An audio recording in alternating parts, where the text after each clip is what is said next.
With a satisfied expression, he regarded the field of ripe corn with its flowers, draped in a curtain of rain. बिल्कुल संतोषजनक expression के साथ उसने the field of ripe corn, जो कि flowers के साथ था, उसको रिगार्ड दिया। और draped in a curtain of rain, जो कि वर्षा रूपी चादर से या पर्दे से ढकी हुई थी। But suddenly a strong wind began to blow and, लेकिन अचानक ही एक तेज विंड, हवा चली, बहना शुरू हुई।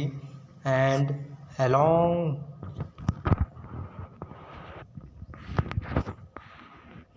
along with the rain very large hailstones began to fall, और बारिश के साथ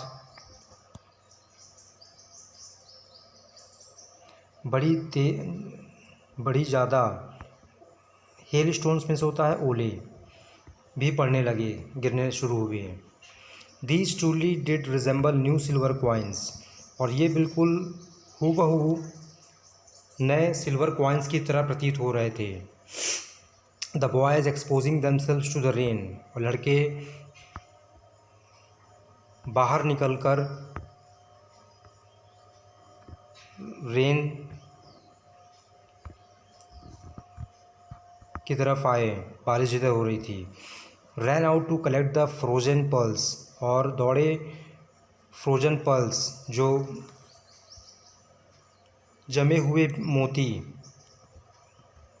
की तरह थे, उनको कलेक्ट करने के लिए दौड़े। It's really getting bad now, अब यह बिल्कुल भी वास्तव में, इनफैक्ट अब ये बहुत बुरा होने लगा। एक्सक्लेम्ड द मैन ने कहा। I hope it passes quickly, मुझे आशा है कि यह जल्द ही पास हो जाएगा। पास मीन्स यह बला जल्द ही छट जाएगी। It did not pass quickly, लेकिन यह जल्दी ही पास नहीं हुई। For an hour the hail rained on the house, the garden, the hill side, the cornfield, on the whole valley, और पूरी होल वैली में, चाहे वो घर हो, बगीचे हों, हिल के साइड हो, या मक्के की लगी हुई भूमि हो, मतलब सारा वैली घंटों, एक घंटे के लिए ओले से, बारिश के साथ ओले से प्रभावित हो गया था। द फील्ड वॉज वाइट, और जो जगह थी, ज़मीन थी, वो पूरी वाइट हो गई। As if covered with salt, जैसे कि ऐसा प्रतीत होता जैसे सफ़ेद नमक बिछ गया हो। Not a leaf remained on trees, और ट्रीज़ पर कोई भी, पेड़ों पर कोई भी पत्ते नहीं बचे थे। The corn was totally destroyed, और मक्के पूरी तरह से बर्बाद हो गए थे। The flowers were gone from the plants, और पेड़ों से फूल सारे चले गए थे। लिंचोज सूल वॉज फिल्ड विद सैडनेस, और लिंकों की आत्मा सैडनेस से भर गई थी, दुख से भर गई थी। When the storm had passed, जब तूफान पास हुआ, he stood in the middle of the field, वह अपने फील्ड के मध्य में बैठ गया और अपने बच्चों से कहा, said to his sons, a plague of locust would have left more than this, the hail has left nothing, this year we will have no corn. Plague means बच्चों होता है आक्रमण, लोकस्ट मीन्स टिड्डी दल, टिड्डी दलों का आक्रमण से अब कुछ नहीं बच पाया, इससे ज़्यादा कुछ नहीं बच पाया। द हेल, ओले, हैज़ लेफ्ट नथिंग, उसने कुछ नहीं बचने दिया। This year we will have no corn, और इस साल हमारे पास कोई कॉर्न नहीं होंगे।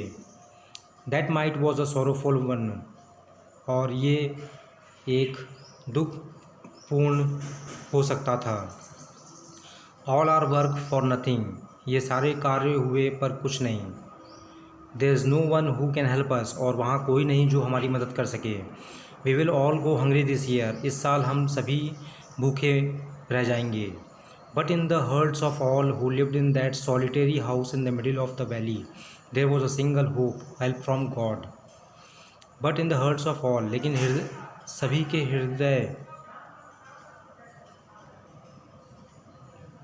के हृदय में जो रहता है, who lived in that solitary house in the middle of the valley, valley के मध्य में अकेले हाउस में रह रहा था।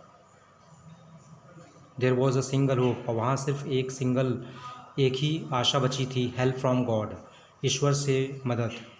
डोंट बी सो अपसेट बिल्कुल भी मत हो। Even though this seems like a total loss, यद्यपि ये भले दिख रहा हो पूरी लॉस हो चुकी। Remember no one dies of hunger, याद रखिए कोई भी भूख से नहीं मरता। दैट्स वॉट दे से, यही कुछ उन्होंने कहा। No one dies of hunger, कोई भूख से नहीं मरता। All through the night Lencho thought only of his one hope, और पूरी रात लिंको ने विचार किया सिर्फ यही एक आशा कि द हेल्प ऑफ गॉड, कि ईश्वर से मदद। हुज आइज, जिसकी आँखें, as he had been instructed, जैसा कि उसे निर्देशित किया गया है। ईश्वर सब कुछ देखता है, see everything even what is deep in one's conscience, यहाँ तक कि ईश्वर सब कुछ देखता है, यहाँ तक कि व्यक्ति के अंतरात्मा को भी वो पढ़ लेता है। Lencho was an ox of a man, Lencho ox of a man था। Working like an animal in the field में एनिमल्स की तरह काम करता था। But still he knew how to write, लेकिन फिर भी वो जानता था कैसे लिखा जाता है। द फॉलोइंग संडे, आने वाले संडे में एट डे ब्रेक, दिन के अंतराल में, he began to write a letter which he himself would carry to town and place in the mail, उसने एक लेटर लिखा खुद से और खुद ही उसको टाउन ले गया और मेल में प्लेस कर दिया, मेल में डाल दिया। It was nothing less than a letter to God, यह और कुछ नहीं था, एक पत्र गॉड के नाम। गॉड ही रोट, उसने लिखा God, if you don't help me, यदि आप मेरी मदद नहीं करते, माई फैमिली, मेरी या मेरे फैमिली की आप मदद नहीं करते, I will go hungry this year, मैं इस साल भूखा रह जाऊंगा। I need 100 पीसन्स in order to sow my field again and to live until the crop comes because the hail storm, मुझे 100 पेसोज मीन्स 100 सिक्कों की आवश्यकता है ताकि मैं sow my field, SOW, sow means होता है बीज बोना, ताकि मैं फिर से दोबारा बीज बो सकूं, एंड टू लिव अंटिल, और मैं तब तक जी सकूं जब तक दोबारा क्रॉप ना आ जाए। Because the hell storm dash dash dash, क्योंकि हेल ओले ने जो गतिविधियाँ की थी जिसका दुष्परिणाम झेलना पड़ा, उसके बारे में लिखते रहे, लिखा उन्होंने। He wrote to God,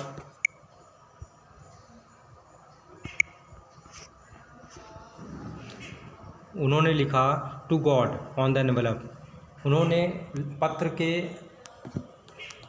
envelope में, लिफाफे पे टू गॉड लिखा। Put the letter inside and still troubled, letter को अंदर रखा और फिर भी वो घबराया हुआ था, और टाउन चला गया, went to town. At the post office में he placed stamp on the letter पर स्टैम्प प्लेस किया, and dropped it into the mailbox, और मेल बॉक्स में ड्रॉप कर दिया। वन ऑफ द एम्प्लॉयज़, उनमें से एक employee, who was a postman, जो एक पोस्टमैन था, and also helped at the post office, जिसने पोस्ट ऑफिस में मदद की थी, वेंट टू हिज बॉस, वो अपने बॉस के पास गया, laughing heartily and showed him the letter to God, दिल से हंसते हुए उसने वह लेटर अपने पोस्टमास्टर को दिखाया जो लिखा था letter to God. Never in this career as a postman had he known that address. पूरे पोस्टमैन के इस कैरियर में उसने कभी यह एड्रेस नहीं जाना। The postmaster a fat amiable fellow. Postmaster जो कि मोटा और मिलनसार साथी था, उसने भी हंसी तोड़ी। But almost immediately he turn serious. और फिर तुरंत ही वो लगभग सीरियस हो गया। एंड और tapping the later on his desk commented. और लेटर पर टैप करते हुए, डेस्क पर रखे लेटर को टैप करते हुए कमेंट किया, व्हाट फेथ, क्या भरोसा है। I wish I had the faith of the man who wrote this letter. मेरी हार्दिक इच्छा है जिसने यह लेटर लिखा है, जिस व्यक्ति ने यह लेटर लिखा है। Starting up a correspondence with God, जिसने गॉड के साथ पत्राचार किया है।